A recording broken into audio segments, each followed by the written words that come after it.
اچھا مصطفیٰ صاحب، دو آپ کی، ایک تو جو مبینہ ریگنگ ایلیگیشنز جو بھی آپ اسے کہیں، دوسرے فیصلے ہیں، اگر تحریک انصاف بھی اقتدار میں آ جاتی یا اسے آنے دیا جاتا بالفاظ دیگر، تو یہ فیصلے تو ان کو بھی کرنے تھے، تو وہ بھی چلا تو نہ پاتے، یہ لوگ سڑکوں پہ آ جاتے پھر. دیکھیں کم از کم انہیں لوگوں کی تائید تو حاصل ہوتی نا، اور لوگوں کی تائید کے ساتھ اگر غیر مقبول فیصلے کیے جائیں تو لوگ انہیں کافی حد تک ہضم کرنے کی پھر کیپیسٹی ہوتی ہے لوگوں کے اندر. لیکن ایک حکومت جس کو تائید بھی حاصل نہ ہو، غیر مقبول فیصلے بھی کرے، تو پھر نفرت میں تو اضافہ ہوگا. اور جبکہ پہلا آپ کا تجربہ پی ڈی ایم 1 کا کوئی اچھا تو نہیں رہا، تو لوگ تو اس کو اسی تناظر میں دیکھیں گے. اور میں تو یہ سمجھتا ہوں کہ تحریک انصاف کے حوالے حکومت کرنی چاہیے تھی، ان کی جو میجورٹی ہے اس کو ٹرم نہیں کرنا چاہیے تھا، اور ان کو حکومت دیتے اور پھر چلا کے دکھاتے وہ پاکستان کو.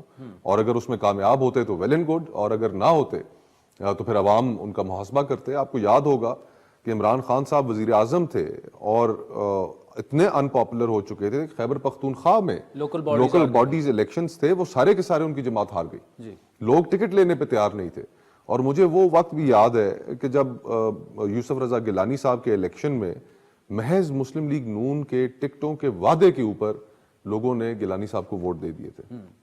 تو کہاں وہ وقت اور کہاں آج کا وقت.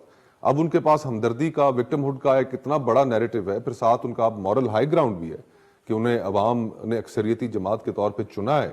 جیل سیل سے جہاں پر ان کا رابطہ نہیں تھا کسی سے، وہ فتح یاب ہوئے.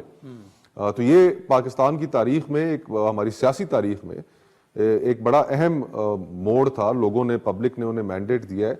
میرے خیال میں تو تمام کرائسس کا حل یہی تھا کہ ان کی جو میجورٹی ہے اس کے سامنے سر تسلیم خم کریں، چلانے دیں انہیں. اچھا، پیپلز پارٹی کی اگر بات کریں، وہ پی ڈی ایم 2 میں شامل بھی ہونا چاہ رہے ہیں لیکن نہیں بھی شامل ہونا چاہ رہے. اب کیبنٹ کا وہ حصہ نہیں بنیں گے، اور بلاول صاحب نے تو آج صبح کیٹیگوریکلی کہا ہے کہ جی میں اپنے ٹرمز پر شہباز شریف کو ووٹ دوں گا، ان کی ٹرمز پر ان کو ووٹ نہیں دوں گا. کیا پیپلز پارٹی کے پاس آپشنز کیا ہیں؟ مطلب اگر وہ نہ بیٹھے تو بھی مسئلہ، اگر بیٹھنا بھی وہ نہیں چاہ رہے. ان جماعتوں میں سے کسی کے پاس آپشن ہے کیا؟ وہ ایک پریس کانفرنس کی بلاول صاحب نے، پھر اس کے بعد زرداری صاحب نے ایک اور پریس کانفرنس کی. سارا جو سٹیج تھا وہ سجایا گیا چودھری شجاعت صاحب کے گھر. ان ساروں کو حکم دیا گیا کہ پہنچیں وہاں پر اور پھر پریس کانفرنس کریں. تو وہ ان جماعتوں کے پاس وہ اتنی سپیس ہی اویلیبل نہیں ہے، کیونکہ ماشاءاللہ سے کلازٹ کے اندر سکیلیٹنز اتنے ہیں کہ وہ یہ ریزسٹنس کرنے کی ان کے اندر کیپیسٹی نہیں رہ گئی. اور تمام جماعتیں اس وقت پاکستان میں اسٹیبلشمنٹ کی طرف نظر اٹھاتی ہیں ان کی حمایت حاصل کرنے کے لیے، اور ان جماعتوں کے پاس ان دا پروسیس سپیس ہی نہیں رہ گئی. مسلم لیگ نون کے اندر جو دوست ہیں ان سے جب کبھی گپ شپ ہوتی ہے تو وہ اس صورتحال پہ پریشان ہے کہ ان الیکشنز کے بعد اور اتنا بڑا فیور لینے کے بعد ہم سیاسی فیصلے کرنے میں کتنے آزاد ہوں گے.